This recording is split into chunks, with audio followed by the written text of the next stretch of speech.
Greetings, everyone. It's the Sassy Green Garden Diva. I hope all is well with you, mind, body, spirit, and in health. Now, today I am going to show you a recipe that I showed last week. I didn't show the recipe, but I showed what I was eating. And this is a black bean potato roll. Oh my, this is real comfort food right here.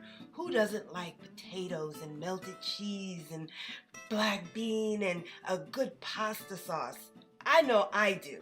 And let me tell you something. When you make this recipe, there will be very little left over. Okay, so let me show you what I did. I got myself a pan, some parchment paper, a little EVOO, and spread it across the parchment paper, and then added some salt and pepper. I then took my mandolin that you see there in the background, and I sliced up my potato paper thin. Then I layered them into the pan just as you see here. I'm going to set my oven at 375 degrees and let these cook in the oven for about 15 minutes. You don't want to overcook them. You don't want them hard and too crispy, not yet anyway. And then I'm going to make a nice homemade tomato sauce, okay? So I've got here some Roma tomatoes, some green onions, red pepper, and red onions and some sweet yellow or orange peppers. Then I got myself a pan, added a little bit of EVOO and my homemade herbs and spices, and just let this hang out in the pan just for a little while. Now, if you want to do this raw, you can do it raw. You don't have to cook it, but the beans do need to be cooked. So I did add some tomato paste to add a little bit more body and interest to the tomato sauce. I've got my food processor here loaded up with my black beans, panko, and homemade herbs and spices. After I zhuzh it up in the food processor, it should look like this. Some say it looks like ground beef, but these are black beans. Now I'm going to take some of the leftover vegetables and add that to the black beans. And I will also add some of the homemade tomato sauce to the black beans as well. Next, I put in some Daya cheese. Now here comes the fun part. You're going to layer the black bean mixture on top of the potato that you've had in the oven for 15 minutes, and now you've taken it out. And then you're going to add some more sauce and maybe a little bit more cheese, and then we're going to roll it up. Oh my, look at the potato. See how the potato is just kind of a little crispy on the edges a little bit, and it's lightly salted and peppered. Oh, this is so good. I'm telling you, this went so quick. I was sorry I didn't make more, but I don't want to make too much when I make these things for the first time. And as I said, I got this recipe, or did I say?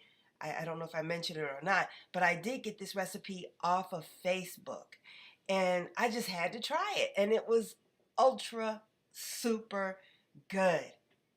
So there it is. It's all rolled up. I'm going to get a fresh sheet of parchment paper, and I'm going to roll this back up and put it back in the oven and just let it hang out for about 12 to 17 minutes, giving it a chance to all meld together. And I'm telling you, it's even better the next day. I had to hide a little bit in the refrigerator so I could have some for the next day. But there it is, all rolled up. And here's the finished product.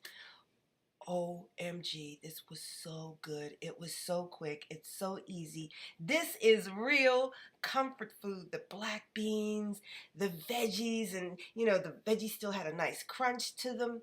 Oh, it was so delicious. I'm tempted to go downstairs right now and make yet another. But let me tell you, I had some more of the black bean mixture left over. So let me show you what I did with the black bean mixture that was left over. I took the black bean mixture that was left over and added the rest of the veggies and the homemade tomato sauce. I formed it into a loaf just like this. And then I took the tomato sauce and ladled some of that on top. After that, I took the parchment paper and rolled the loaf up into the parchment paper. As you see here, that's how I ladled it on. And then I rolled it up into the parchment paper, and I let it bake in the oven for about 15 to 17 minutes at 375 degrees, and it was so delicious.